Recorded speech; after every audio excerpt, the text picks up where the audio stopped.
सर्वांना. याच्या आधीच्या मागील सेवेत आपण 911 ओव्यांचं वाचन केलं होतं. आता त्यातून थोड्याशा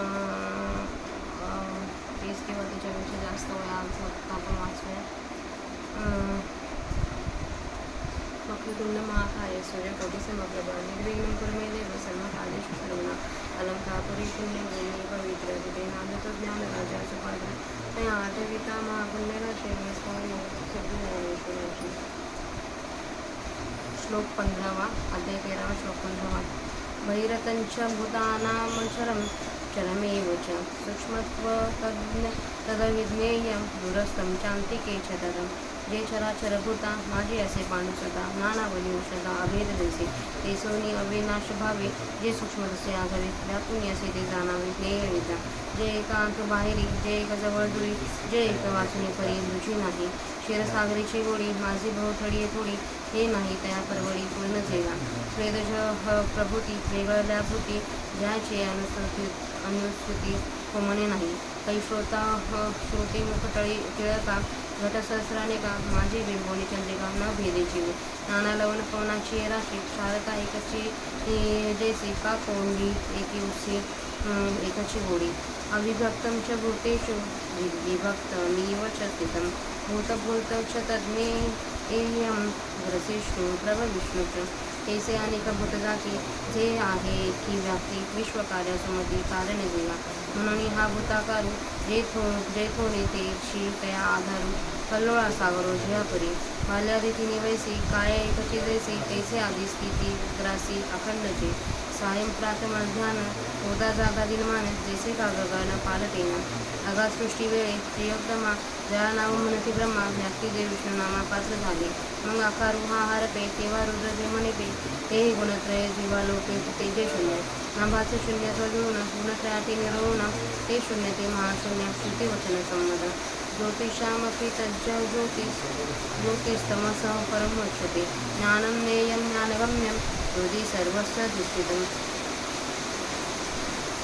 जे अग्नीचे दीपन जे चंद्राचे जीवन सूर्याचे नवन देखती देण.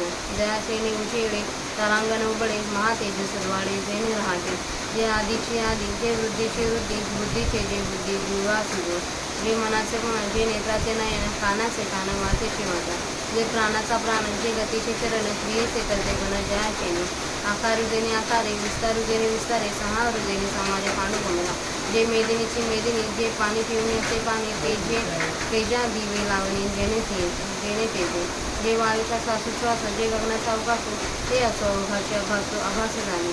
किंबहुना पांडवा जे आघविसे असे आघवा हेत नाही रे गावा द्वैत भावाचे. जे देखलियाची सवे दृष्टा हे आघवे एक वाट कारवे सामरसे. मग तेची होय ज्ञान आकरे हन ज्ञाने गमी जे स्थान तेही शिकेचे. जैसी साधले अधिक आख होती एक तैसा साध्य साधनाधिक ऐक्यासी. अर्जुना जे टाई न सरे द्वैताची वै हे असो जे हृदयी सर्वेच असन. इति क्षेत्रं तथा ज्ञानं ज्ञेयं चौक्त समासतः मद्भक्त एतद्विज्ञाय मद्भावायोपद्मते. एवं तुझपुडा आदि क्षेत्र सुमाडा गाविले काळो वाडा विवंचनी. ऐसेची क्षेत्रापाठी देसोनी देखते देते तेचे ज्ञान किरटी सांगितले. अज्ञान ही कौतुके रूपे केली निके. जव आलेली तुझे देखे पुढे म्हणे आणि आता हेरुकडे उपतिचेनी पवाडे. हेरुकली उघडे नेय सैगा हे आगवीचे विवेचना बुद्धी भरवणी अर्जुना. मग सीधी भावना माझे ऐकली देहादी परिग्रही संन्युसा करुणिया जी. येऊ माझ्या ठाई वृत्तीची केला ते माझे किरीटी हेची जाणूने आशे. आपण त्या चाटवाटे मीची होती परी हे मथगा अवतारी. तो की अवसर्वा परी रचिली आम्ही कडा या पायरी तुझे निराळी मासू बांधिले.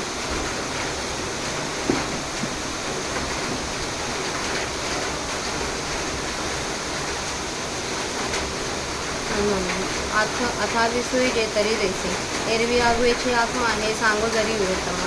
तरी तुझी या मनोधर्मा गिळेलना. म्हणून एकची संचले चतुर्धा आम्ही केली. जे अधळपण देखील तुझे प्रजे काही बाळ जे विजय ते घासूया विसा ठाई तिथे तेथे एकीचे चतुर्व्याजे कथिले आम्ही. एक क्षेत्र एक ज्ञान एक नेय एक ज्ञान हे भाग केले उदाहरण जाणून तुझे आणि ऐसे निपाचा तरी हा अभिप्राव तुझा हाता नाही तरी हे अव्यवस्था एक वेळ सांगू आता चौथाही न करू एकही म्हणून सरू आत्मनात्मया धरू सरीसा फाडू तरी तू ऐकले करावे मागून ते आम्हा द्यावे जे कानाची नाव ठेवावे आपण पहिला या श्रीकृष्णाची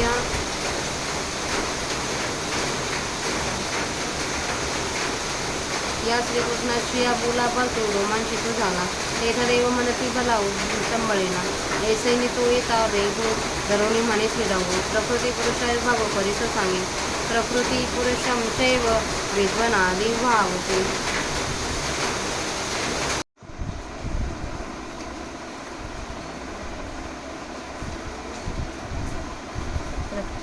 प्रकृती पुरुषं चैव विद्यनादी भावी विकारांच्या गुणाचैव बुद्धी प्रकृती संभवान जया मार्गाते जगी सांख्य म्हणती योगी जयाचे भाटी वेलागे मी कपिल झालो तो ऐक निर्दोखो प्रकृती पुरुष विवेको म्हणे आदी पुरुषो अर्जुन आदी तरी पुरुष अनादी आती आणि तेचे लागोनी प्रकृती संसरिसी दिवो राती दोन्ही जैसे कारूप नो हेवाया परिरूपा लागती छाया निकुण वाडे धनंजया कनिसे कोंडा तैसी जाण जवटे दोन्ही एक वाटे प्रकृती पुरुष प्रकटे अनादी सिद्धे पै क्षेत्र येणे नावे जे सांगितले यागावे तेची एक जाणावे प्रकृती हेना आणि क्षेत्रज्ञ ऐसे ज्याथे म्हणितले असे तो पुरुष हे अनारिसे न बोलो घेई ये आनाने नावे परिनिरूप्य आणनो हे लक्षण न चुकावे पुढे पुढे तरी केवळ जे सत्ता तो पुरुष का पांडुसुद्धा प्रकृती सये समजता क्रिया नाव बुद्धी इंद्रिय अंतकरण इत्यादी विकार भरण आणि ते तिन्ही गुण सत्वाधिक हा आगवाची मिळावा प्रकृती झाला जाणावा हेची हेतू संभवा कर्माशी या कार्यकारण कर्तृत्वे हेतु हा प्रकृती रुच्यते पुरुष हा सुख दुःखानां भोक्तृत्वे हेतु रुच्यते तेथे इच्छा आणि बुद्धी घडवी अहंकारेसी आधी मग तिया लाविती वेदी कारणाच्या तिची कारणा ठाकाव्या जे सूत्र धरणे उपाया तया नाव धनंजया कार्यपैगा आणि इच्छा मदाच्या थावी लागली मनाते उठवी ते इंद्रिय राहटवी हे कर्तृत्व म्हणून तिन्ही या जाना कार्य कर्तृत्व कारणा प्रकृतीमुळे हे राणा सिद्धांचा म्हणे एवं ती हे चेनी समवाये प्रकृती कर्मरूप होय परिजया गुणा वाढे त्राये त्याची सारखी जे सत्वगुणे अधिष्ठिजे ते सत्कर्म म्हणीचे रजगुण नेखचे मध्यमते जे का केवळे तमे होती जे कर्मे निश्चित अधमे जाणे तिये ऐसे निसंता संते कर्म प्रकृतीस्तव होते तयापासून निर्वाळे ते सुख दुःख का असे ते दुःख न उपजे सत्कर्मी सुख निपजे तया दोहीचा बोलीजे भोगू पुरुषा सुख दुःखे जवळवरी निपजती साचोकारी तव प्रकृती उद्यम करू पुरुष भोगी प्रकृती पुरुषांची कोळवाडी सांगता संगडी जे आंबुली जोडी आंबुला हाये आंबुलया आंबुलिये संगतीना हा सोय की आंबुली जगविये चोज एक आपल्या 979 ओव्यांचं वाचन झालं आहे आणि 20 श्लोक आपण वाचले आता त्यांचा मराठीत अर्थ बघूया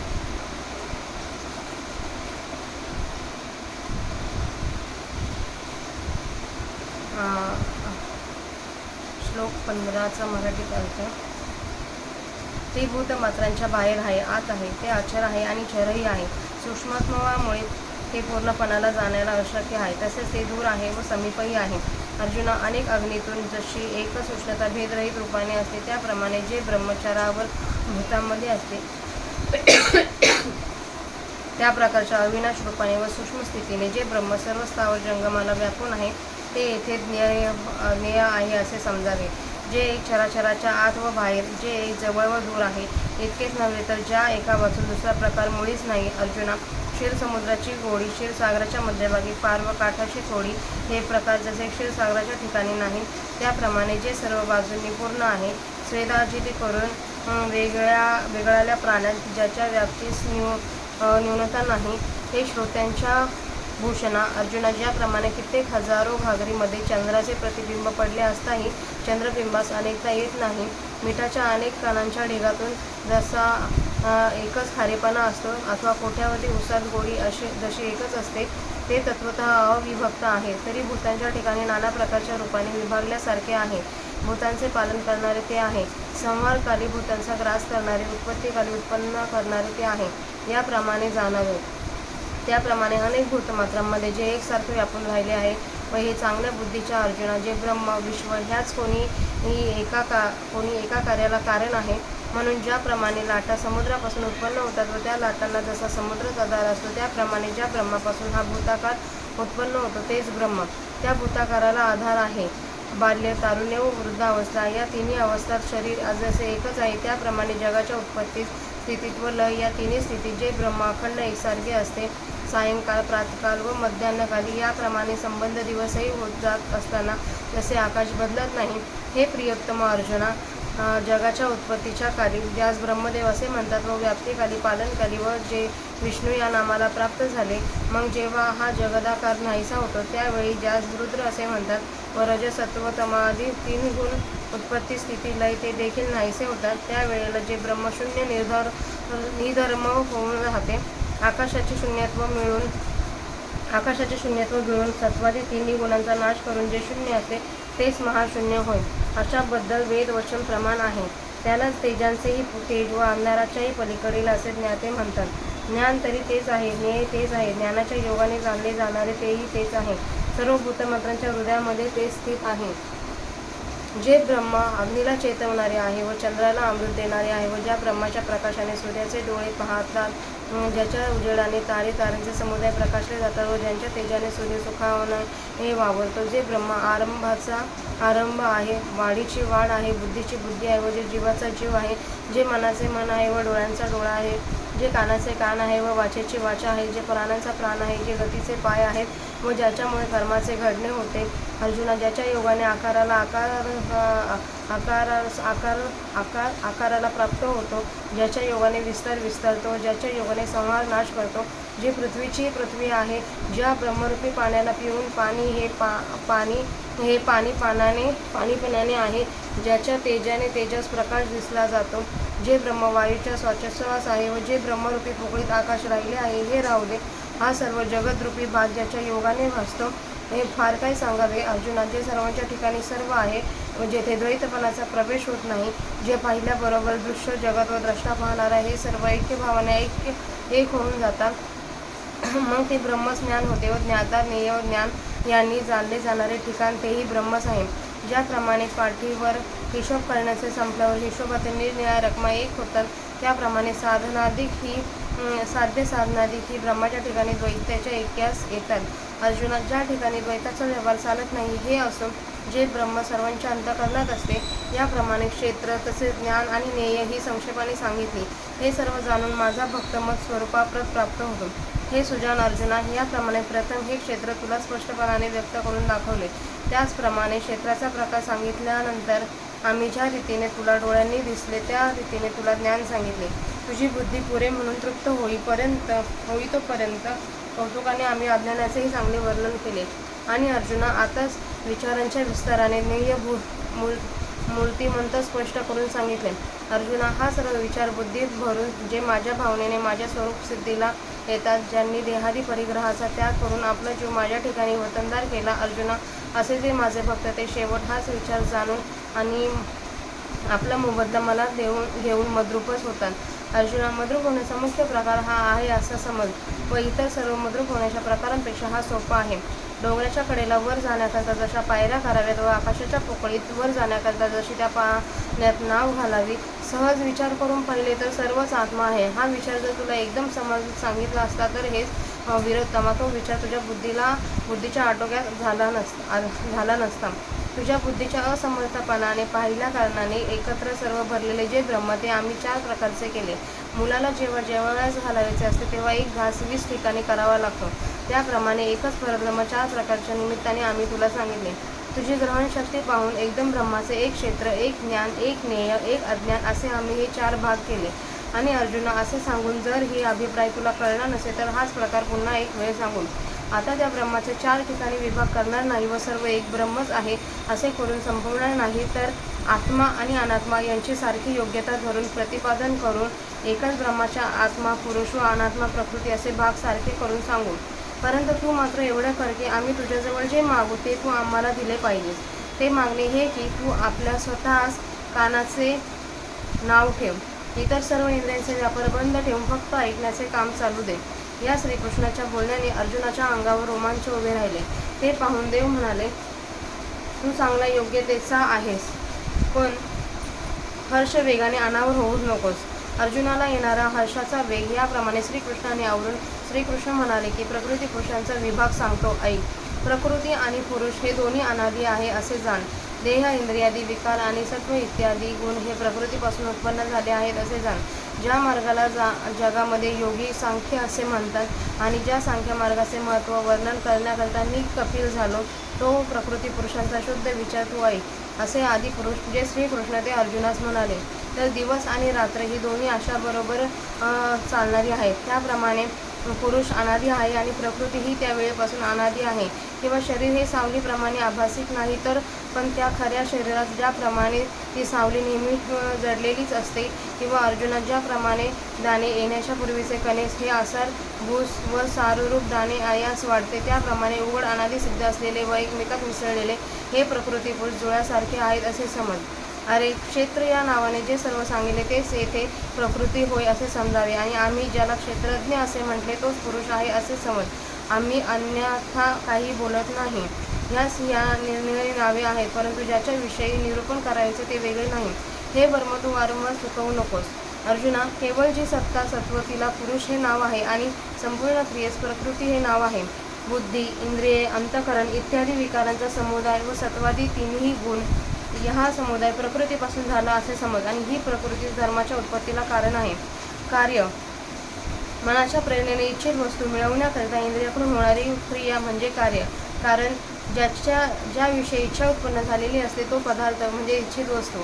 कर्तृत्व, इच्छित वस्तू प्राप्तीच्या उद्योगास मनाकडून होणारी प्रेरणारूप क्रिया म्हणजे कर्तृत्व. या सर्वच मूळ प्रकृती कारण असे म्हणतात, आणि सुखदुःखाच्या भोगाला कारण पुरुष आहे असे म्हणतात. तेथे प्रकृतीच्या ठिकाणी अगोदर इच्छा आणि बुद्धी ही अहंकारास उत्पन्न करतात, आणि मग त्या इच्छा बुद्धी जीवाला कारणाच्या म्हणजे इच्छित वस्तू मिळवण्याच्या नादी लागतात. ज्याच्या प्राप्तीचा मनात चटका लागला असेल तो पदार्थ प्राप्त करून घेण्याकरिता जे शारीरिक क्रियेचे सूत्र हातात धरून हलवायचे, अर्जुना, ह्या बाह्य प्रयत्नास कार्य असे म्हणतात. आणि मदाच्या आश्रयाने जीवात झालेली इच्छा मनाला चिथावते व नंतर ते मन इंद्रियांकडून इच्छित करून घेते, आणि इच्छेने उत्तेजित केलेल्या मनाकडून कर्मेंद्रियास होणाऱ्या या प्रेरणारूप क्रियेस अर्जुना कर्तृत्व असे म्हणतात. आणि म्हणूनच या तिन्ही कारण, कर्तृत्व, कार्य यांना प्रकृती ही मूळ आहे असे समज. असे सिद्ध असे राजे श्रीकृष्ण म्हणाले. याप्रमाणे या तिघांच्या समुदायाने प्रकृती कर्मरूप होते, परंतु ज्या गुणांचे आधिक्य होईल त्यासारखी ती बनते. ज्या कर्माचा सत्वगुण अंगीकार करतो त्याला सत्कर्म म्हणावे, व जे कर्म रजोगुणापासून उत्पन्न होते त्याला मध्यम जाणावे, व जी कर्मे केवळ तमोगुणापासून होतात ती कर्मे शास्त्राविरुद्ध व निकृष्ट प्रतीची समजावीत. अरे, याप्रमाणे बरी वाईट कर्मे प्रकृतीपासून होतात, मग त्या कर्मापासून जे उत्पन्न होते ते सुखदुःख होय. वाईट कर्मापासून दुःख उत्पन्न होते व सत्कर्मापासून सुख उत्पन्न होते. त्या दोन्हींचा सुखदुःखाचा भोग पुरुषाला होतो असे म्हणतात. सुखदुःख जोपर्यंत खरोखर उत्पन्न होतात तोपर्यंत प्रकृती व्यापार करते व पुरुष भोगतो.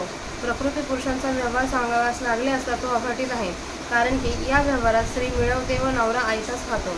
या प्रकृती पुरुष रूप नवरा बायकोचा संबंध नसतो व त्यांच्यात मिळही नसतो, परंतु बायको प्रकृती मग प्रसवते. हे आश्चर्य ऐक. तर आपला इथं 979 ओव्यांचा मराठीत अर्थ वाचून झाला आहे. झालेली सेवा माऊलींच्या समाधीवर अर्पण करूया आणि सेवेस स्वल्पविराम देऊया. रामकृष्ण.